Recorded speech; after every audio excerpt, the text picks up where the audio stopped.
Whenever you're talking to people, say what you have to say, but once they start replying back to you, completely ignore it.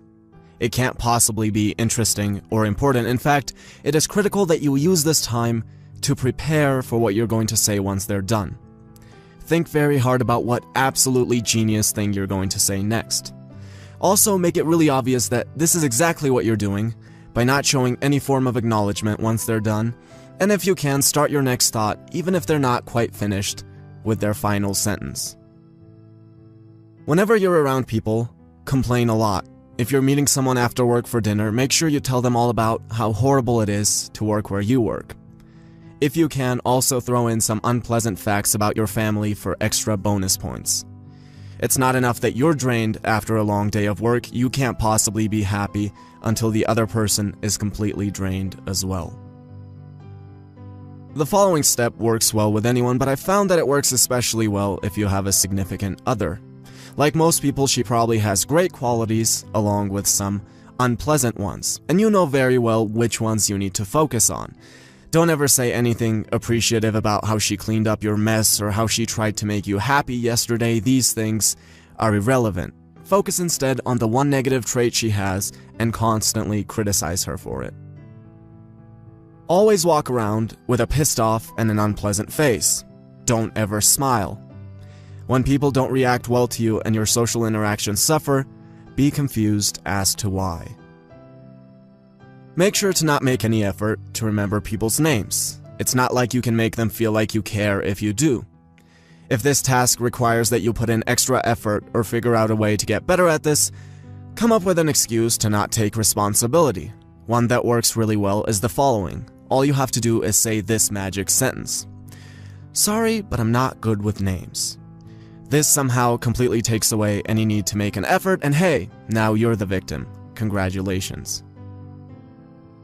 Remember at all times that the most important person is you, and therefore the most important interests and hobbies in the world are, of course, the ones that you have. Don't ever genuinely be interested in what's going on with other people. Your one friend's a martial artist while the other's a soccer player? Don't ever ask them what that's like and possibly look at things from a new perspective. No, those are barbaric and unsophisticated practices you have no interest in. Instead, always talk about reading books and how that is the most important thing in the world. And while you're doing that, make sure to tell them about how much you love Dale Carnegie as well. Don't ever make people feel important, especially when you're dealing with people in a position of power. If a cop pulls you over, don't ever say things like, yes sir or yes ma'am. Talk to him or her like you talk to your homeboys. After all, you are a self-proclaimed gangster, and any other form of interaction would be a weakness on your part. As a result, end up with a ticket that is 10 times worse than what you would have gotten by making the person feel important. I mean, it's not like many people in a position of power aren't strictly there just because they get that sinister sense of pleasure from other people making them feel important. Whenever it becomes really obvious to you and everyone around you that you are wrong, do not admit it. To you, that is a sign of weakness and it will embarrass you. Don't say something respectable like, you guys are right. I had a wrong perspective on this. Thanks for teaching me something new. No, don't do that. That will actually get rid of any possible embarrassment and make people respect you. And finally, work hard at cultivating the inability to put yourself into another person's shoes. Always think about only what you want and never appeal to the interests of the person you're dealing with. If you work at a business and you want to ask for a raise, walk in there with a mindset of how you think you obviously deserve more, and how you want to be able to afford more things, and how you should get a raise just because you've been there a certain amount of time. Don't mention or show how your work is critical to moving the business forward, because let's be honest, it's probably not.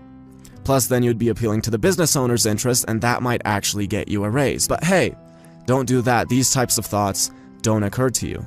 The ability to put yourself into another person's shoes, think about what they want, appeal to their interests, and therefore maximize the chances of getting what you want, is alien to you.